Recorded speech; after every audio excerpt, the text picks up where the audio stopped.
Hey guys, आप सभी का स्वागत है एजी मोशन डिज़ाइन हिंदी में। और आज की इस वीडियो में हम क्रिएट करने जा रहे हैं एक क्रिएटिव लूपिंग टेक्स्ट एनिमेशन, वो भी आफ्टर इफेक्ट्स में बिना किसी प्लगइन का इस्तेमाल किए। और अगर आपको ये प्रोजेक्ट फाइल परचेज़ करनी है तो पेट्रियन की लिंक मैंने डिस्क्रिप्शन में दे दी है, आप इसे ईजिली वहाँ से परचेज़ कर सकते हैं। और अगर आपको मोशन ग्राफिक्स से रिलेटेड और भी सारी चीज़ें इन डेप्थ में सीखना पसंद है तो आप मेरी यूडमी कोर्सेज भी ज्वाइन कर सकते हैं, उन सभी की लिंक मैंने डिस्क्रिप्शन में दे दी है। और अगर आप इस चैनल पे नए हो तो इस चैनल को सब्सक्राइब कर दीजिएगा और बेल आइकॉन पे भी क्लिक कर दीजिएगा। तो बिना वक्त ज़ाया किए चलिए स्टार्ट करते हैं।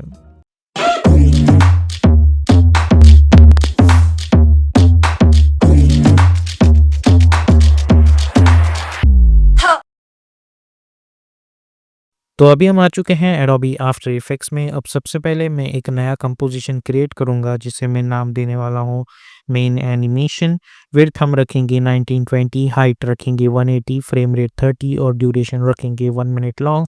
और बैकग्राउंड कलर रखेंगे ब्लैक और सिंपली हिट ओके पे हम क्लिक करेंगे। उसके बाद हम जाएंगे choose grid and guide option में और टाइटल सेलेक्शन पे क्लिक कर देंगे। अब मैं कंट्रोल एंड प्रेस करूंगा टू क्रिएट अनदर कंपोजिशन और इसका नाम मैं रख दूंगा स्लाइड। और विड्थ हम रखेंगे 1080 और हाइट भी 1080 और ओके पे क्लिक कर देंगे। अब फिर से कंट्रोल एंड प्रेस करके मैं एक और कंपोजिशन बना दूंगा जिसका नाम रखूंगा मैं स्ट्रिप। और इसकी हाइट जो है वो मैं /5 कर दूंगा, यानी डिवाइडेड बाय 5, और ओके पे क्लिक कर दूंगा। अब यहाँ पे हमें फिर से कंट्रोल वाई प्रेस करके एक वाइट कलर की सॉलिड बैकग्राउंड लेयर बना देता हूँ कुछ इस तरीके से। और यहाँ पे हम अपना रेक्टेंगल टूल सेलेक्ट करेंगे और यहाँ से हम अपना फिल हटा देंगे और वाइट कलर का स्ट्रोक रख देंगे और डबल क्लिक करके रेक्टेंगल बना देंगे। और इसकी जो स्ट्रोक विड्थ है वो मैं कर दूंगा अराउंड 30। और इफेक्ट एंड प्रीसेट्स पैनल में जाके मैं अप्लाई कर दूंगा ड्रॉप शेडो इफेक्ट। और ड्रॉप शेडो इफेक्ट अप्लाई करने के बाद इसकी सॉफ्टनेस जो है वो मैं कुछ इस तरीके से बढ़ा दूंगा। उसके बाद हम अपना टेक्स्ट टूल सिलेक्ट करेंगे और यहाँ पे हम कोई भी टेक्स्ट टाइप कर सकते हैं। मैं हमेशा की तरह मोशन ग्राफिक्स ये टेक्स्ट टाइप करता हूँ और मैं यहाँ पे फुल रेजोल्यूशन रखूँगा इसका। और मैं प्रॉपरली इसे ग्राफिक्स टाइप करता हूँ और इस यहाँ पे मैंने टेस्ट फ़ॉन्ट यूज़ किया है, आप कोई भी फ़ॉन्ट यूज़ कर सकते हैं। मैं प्रेस करूँगा control alt home, align tab में जाके align it horizontally and then align it vertically. As for scaling, इसकी स्केल जो है वो मैं कुछ इस तरीके से एडजस्ट कर दूँगा। यहाँ पे आप कोई भी कलर यहाँ पे चूज़ कर सकते हो। उसके बाद इसे सिलेक्ट करो, पी फॉर पोजीशन एक की फ्रेम बना दूँगा। उसके बाद मैं जाऊँगा अराउंड 1.20 फ्रेम्स पे। इसे सिलेक्ट करके मैं इसे यहाँ से आउट ऑफ द कंपोजिशन लेके जाऊँगा कुछ इस तरीके से। ओके, उसके बाद मैं स्टार्ट में जाऊँगा, इसी लेयर को control D to duplicate you, और ये जो की फ्रेम्स हैं इन्हें डिलीट कर दूंगा। अब मैं जाऊँगा एंड की फ्रेम्स पे, इसे सिलेक्ट करूँगा और यहाँ से मैं इसे पेरेंट कर दूंगा। तो आप देख सकते हैं मुझे कुछ इस तरीके की चीज़ मिल रही होगी। अब उसके बाद मैं फिर से 2 सेकंड पे जाऊँगा यहाँ पे और या फिर आप सिंपली इसे यहीं से सिलेक्ट करो और आप इसे अल्ट होल्ड करके 2 सेकंड तक खींच सकते हो, तो हमें 2 सेकंड में ये एनिमेशन मिल रहा होगा।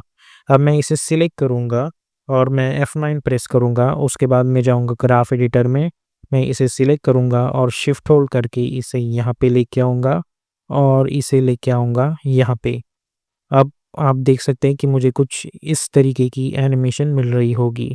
ओके, अब उसके बाद मैं इसे सिलेक्ट करूँगा और control C control V paste करूँगा और राइट क्लिक करके key frame assistance time reverse key frame, तो मुझे कुछ इस तरीके की चीज़ मिल रही होगी।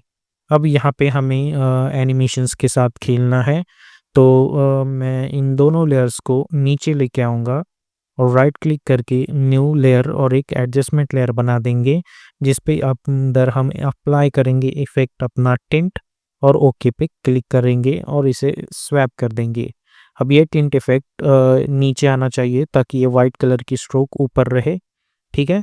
और ये जो टिंट इफेक्ट है मैं पी फॉर पोजीशन एक की फ्रेम बना दूंगा, फिर से पी फॉर पोजीशन हम बना देंगे ताकि हम सारे की फ्रेम्स देख सकें। उसके बाद 2 सेकंड पे मैं फिर से की फ्रेम बना दूंगा और स्टार्ट में ये जो एडजस्टमेंट लेयर है, इसे मैं इस तरीके से यहाँ पे लेके आऊँगा out of the composition. Okay, तो हमें इस तरीके की एनिमेशन यहाँ पे मिल रही होगी।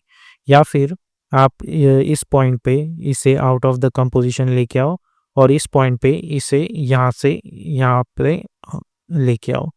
ओके, तो हमें कुछ इस तरीके की एनिमेशन दिख रही होगी। अब ये जो की फ्रेम है, मैं यहाँ पे ये जो यहाँ पे मेरी लास्ट की फ्रेम है वहाँ पे लेके आऊँगा, या फिर इसके आगे आप 2 सेकंड या 10 फ्रेम्स फॉरवर्ड जाके इसे यहाँ पे लेके आओ, ठीक है? और यहाँ पे एन प्रेस कर दो। तो आप देखेंगे तो हमें जो स्ट्रिप एनिमेशन है, वो कुछ इस तरीके का दिखेगा कंटिन्यूअस लूपिंग फॉर्मेट में, ठीक है? तो यहाँ पे मैंने एन प्रेस कर दिया, अब राइट क्लिक करके trim comp to work area कर दूँगा मैं। तो अब अगर आप इस एनिमेशन को देखोगे, तो मुझे कुछ इस तरीके का एक कंटिन्यूअस एनिमेशन यहाँ पे मिल रहा होगा।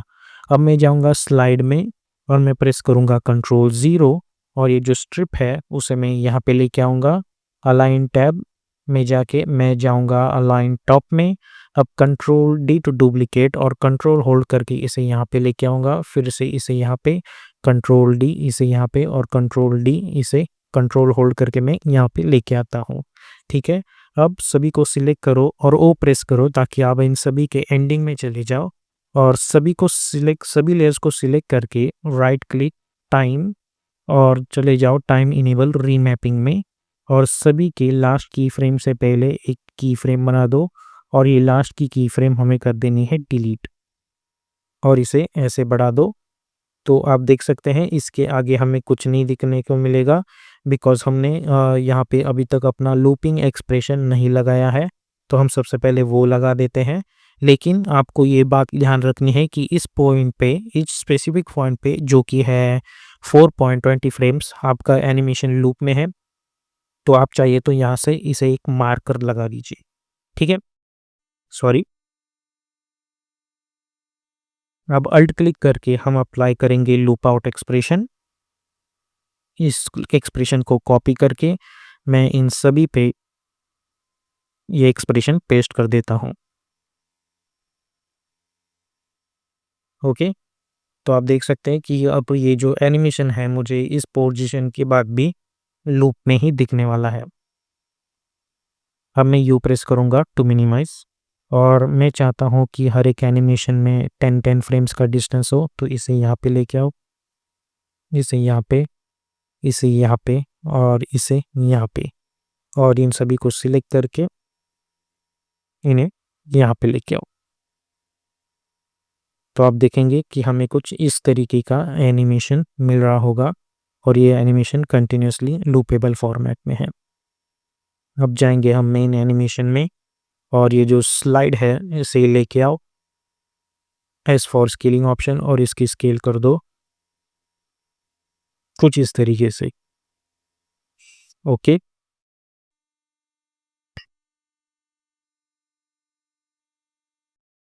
उसके बाद हम इसे सिलेक्ट करेंगे और हमें बनाना है इसका क्यूब।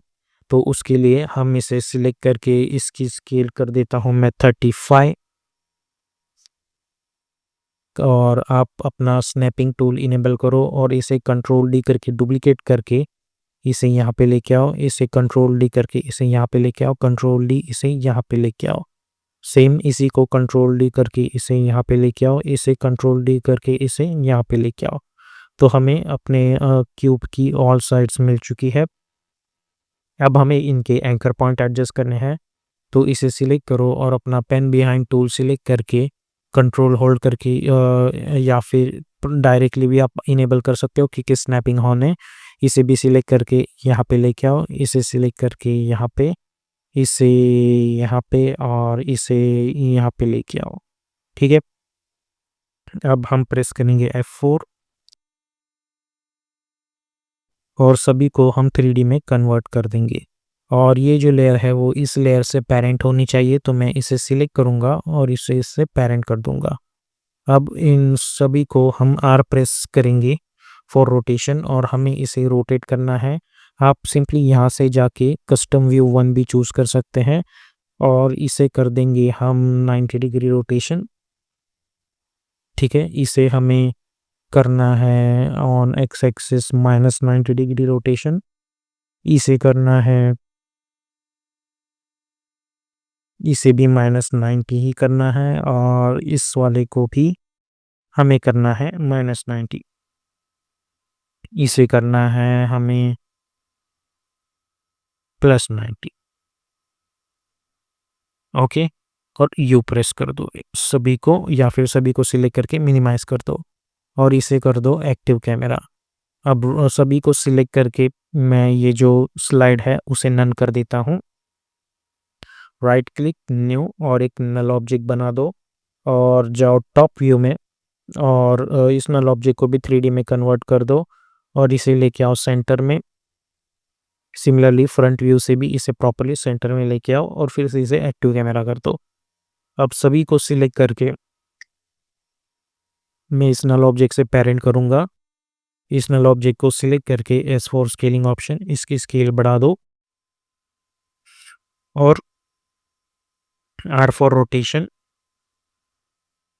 सभी पे एक की फ्रेम और यहाँ पे हम इसे कर देंगे 1 और यहाँ पे एन प्रेस कर दो। तो आप देख सकते हैं कि हमें इस तरीके का एक एनिमेशन मिल रहा है। अब ऑब्वियसली ये बहुत ही स्लो हो जाएगा, आई मीन फास्ट हो जाएगा, तो हमें ड्यूरेशन बढ़ाना होगा लूपिंग का। तो हम क्या कर सकते हैं, to get a proper measurement, इन्हीं की फ्रेम्स को सिलेक्ट करो, कंट्रोल सी कंट्रोल वी करो, पेस्ट। तो आप देख सकते हैं कि यहाँ पे हमारा होने वाला है लूपिंग पॉइंट और ये चीज़ें डिलीट कर दो और यहाँ पे एन प्रेस कर दो। तो आप देखोगे तो हमें ये एनिमेशन कुछ इस तरीके से मिलेगा और इस पॉइंट पे ये एनिमेशन कंटिन्यूअसली लूपेबल रहने वाला है। ओके? अब मैं इसे करता हूँ फुल रेज़ोल्यूशन पे और कंट्रोल वाई प्रेस करके मैं एक वाइट कलर की या किसी भी कलर की आप एक बैकग्राउंड लेयर बना सकते हैं। ओके? तो इस तरीके से हम आफ्टर इफेक्ट्स के अंदर एक लूपिंग एनिमेशन बना सकते हैं।